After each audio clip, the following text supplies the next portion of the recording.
নেই।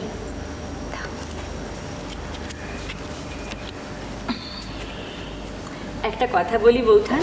বল। লোকে বলে না ওই দেবী ভাব। কার? তোমার মেয়ের গো। একালে এই 7 মাস জামাইয়ের সঙ্গে কাটিয়ে এসে ও যেন কেমন পাল্টে গেছে। বলতে নেই, এই বয়সে স্বামী সঙ্গ পেলে মেয়েরা চঞ্চল হয়ে ওঠে, চলন গড়ন বদলে যায়, গিন্নিবান্নি ভাব আসে। কিন্তু ওর সেসব দিকই নেই। নিজের মেয়ে বলে বলছি না রে ননদিনী, তুই যেন সেরম ভাবিস নে। তা কেন ভাবতে যাব বৌঠান? আবার নিজেরও তো কোনো বোধগম্যি আছে নাকি? নিজের চোখেই তো দেখতে পাই। ঠাট্টা তামাশা, কোনো হাসি ভাব নেই। চলন বলন সব ভেবে চিনতে কত ধীর স্থির হয়ে গেছে ও। তবে একটা কথা বলি তোমার। কি রে? এ সবই আমাদের ওই দেব জামাইয়ের সঙ্গ পরস্ক। জানি না রে, হবে। কি হলো গো, কাঁদছো কেন তুমি? সবাই বলে খেপা জামাই, পাগলের সঙ্গে মেয়ের বিয়ে দিয়েছো, এই সব তো। তবে একটা কথা বলি তোমায়, তোমাদের ওই জামাইয়ের জন্য আমাকেও কম কথা শুনতে হয়নি। সে সবই তো তুমি জানো গো। জানি, গৌর ঠাকুরপো তোকে মানা করে। সে কথাই তো তোমায় বলছি। তোমাদের ওই জামাইয়ের রূপ আমি ঠিক চিনতে পেরেছি, আর কেউ না চিনলেও। মন মধুমাখা হরি না নিমা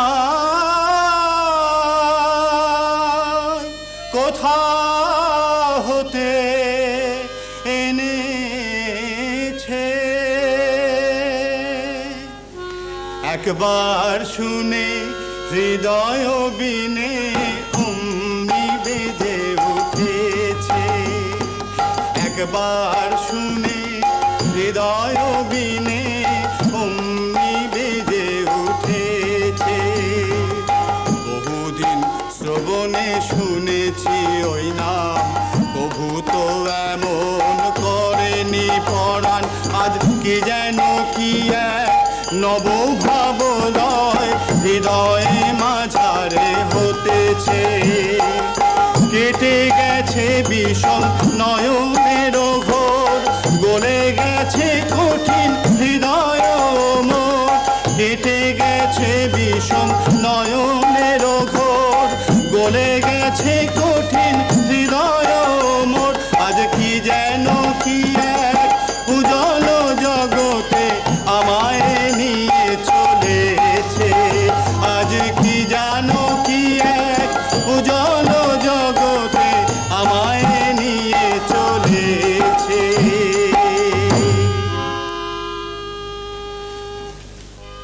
আজ হতে নিমাই নিমাই রে,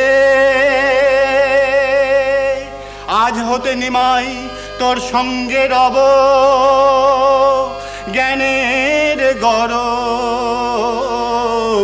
আর না করিব। নিমাই রে তোর সঙ্গে রব, নিমাই রে তোর সঙ্গে রব। সব ছেড়ে দিয়ে হরি বলে নেছে, নিমাই রে তোর সঙ্গে রব। যে যেন কহিছে মোর কানে কানে, নিমাই রে তোর সঙ্গে রব। আরে রূপায় হলো এতদিনে, নিমাই রে তোর সঙ্গে রব। প্রেমের পসরা ধরি নিজ শিরে, প্রেমের ঠাকুরে এসেছে আজ, প্রেমের ঠাকুরে এসেছে আজ, প্রেমের ঠাকুরে এসেছে। পরম দয়াল গৌর হরি আমায় বলছেন, ওরে কলিহত জীব এবার হরি বল, এবার হরি বল, এবার হরি বল, হরি বল, হরি বল, হরি বল, হরি বল, হরি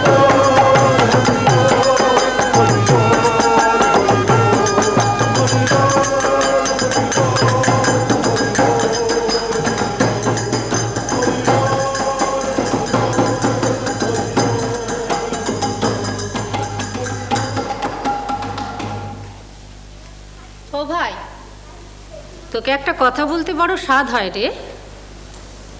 শুনলি রে গদাই?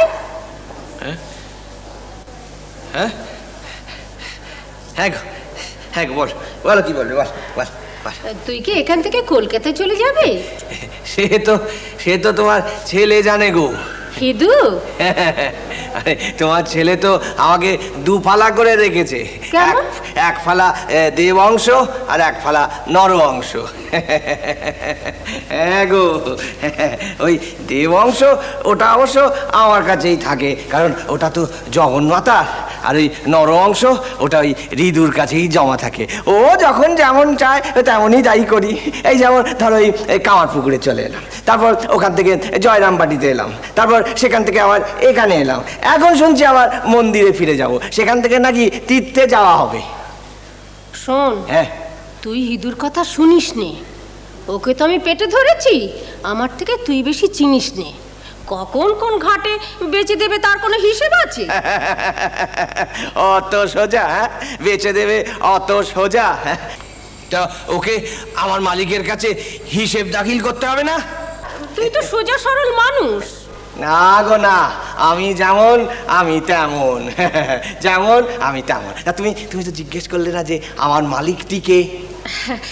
কলকাতার সেই মন্দিরে তো, যেখানে তোরা চাকরি করিস।